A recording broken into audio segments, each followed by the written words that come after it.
Sommes-nous fiers de la qualité de l'enseignement? Je crois qu'il arrive que dans notre pays, qu'on fasse une sorte d'hypocrisie. Parce qu'aujourd'hui, vous voyez comment nous publions les examens d'État. Vous avez 4 finalistes en famille. Un soir, on vous dit que tous ont échoué. J'en ai vu l'année passée. J'ai vu quelques élèves venir au ministère réclamer, non, nous voulons, pourquoi on a échoué, on veut réussir. Alors, vous êtes venus revendiquer la réussite à la lumière du jour, à visage découvert. Dans une société normale, quand on a échoué, on se cache. Mais vous venez pour revendiquer. On amène la presse, venez, après ils ont pris fuite. Vous comprenez? Ça doit être un engagement. Et puis même le changement, il est collectif. Nous devons tous accompagner cela. Nous sommes tous conscients que la qualité de l'enseignement est au rabais. Et ce n'est pas une situation qui date d'aujourd'hui. Ça date depuis que le sous-secteur de l'EPST est devenu un secteur marchand. On construit une école, bon, on ne construit même pas. C'est-à-dire qu'on transforme sa maison, 3 chambres et salon, ça devient une école. Les toilettes deviennent une salle de classe, tout ça. Et puis on a un arrêté, on fonctionne. Et ça ne date pas d'aujourd'hui.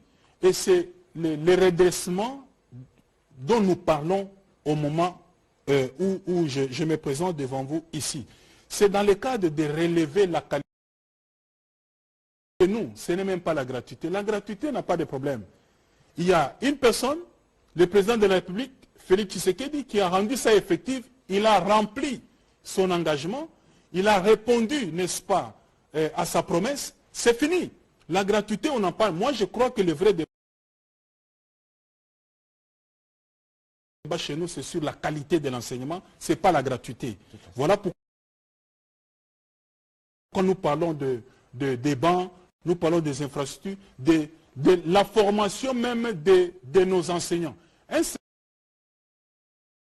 secteur qui n'était plus attirant. Quelqu'un se réveille le matin, il devient enseignant, il est dans une salle de classe. Tout ce qu'il fait, c'est lire un livre et expliquer aux enfants des choses que lui-même ne comprend pas. Et des fois, s'il y a des exemples à donner, il ne donne que des exemples qui sont dans les livres et des exemples résolus. Si vous l'amenez dans des exercices non résolus, lui-même a des problèmes. Alors, quelqu'un comme ça, vous attendez qu'il puisse transmettre quoi aux enfants? Parce qu'on ne peut transmettre que ce qu'on a. Quand le chef de l'État dit les enseignants chez nous ont un niveau trop bas, on dit que non, ils ne pouvaient pas dire ça. C'est ça le vrai diagnostic, et je le confirme ici, et c'est ça l'état des lieux. Et quand on pose un état de lieu comme ça, c'est pour maintenant nous aider, nous imposer comme un objectif à relever. Parce que quand vous masquez tout, même les bailleurs de fonds, les partenaires techniques et financiers, qui nous accompagnent, pourquoi? Par exemple, si les enseignants du secondaire sortent des ISP, ils sont formés, mais au niveau primaire, il y a un problème. Ils sont formés où? Quelqu'un qui vient là, diplôme en pédagogie, et puis il est dans une salle de classe, il commence à raconter des histoires aux enfants. Nous sommes en train de construire l'institut de formation des maîtres pour les enseignants du primaire. L'institut pilote sera en Bazangungu et puis ça sera, n'est-ce pas, déployé partout ailleurs. On ne peut pas être fier. Voilà pourquoi on est rigoureux.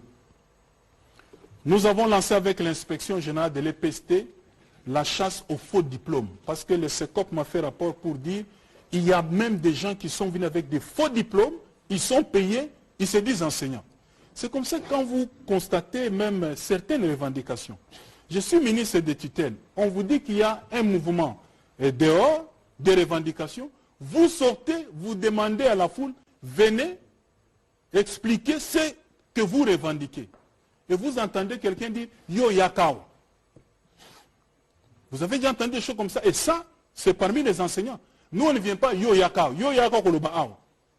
Et c'est ça le niveau. Et des gens comme ça, bien, pas tous, effectivement, il y en a qui les bons, et ça existe. Il y en a qui ont les faux diplômes. L'inspection générale a lancé une campagne pour récupérer tous les faux diplômes en circulation et tous les faux enseignants doivent se retirer du système de notre sous-secteur. De la même manière que nous augmentons les frais de fonctionnement, nous améliorons les conditions socio-professionnelles, on a aussi besoin de former les enseignants et d'avoir les bons enseignants dans notre sous-secteur. Donc on améliore les salaires, on retire les faux enseignants, nous les désactivons, nous les mettons hors système. Et les vrais vont rester et profiter, jouir de cette amélioration, parce que nous voulons faire de cette fonction enseignante, comme partout ailleurs, une fonction à haute utilité sociale, une fonction attrayante. Elle devient de plus en plus séduisante, ne vous en faites pas. C'est l'horizon vers lequel nous progressons, mais déjà on est sur la bonne voie.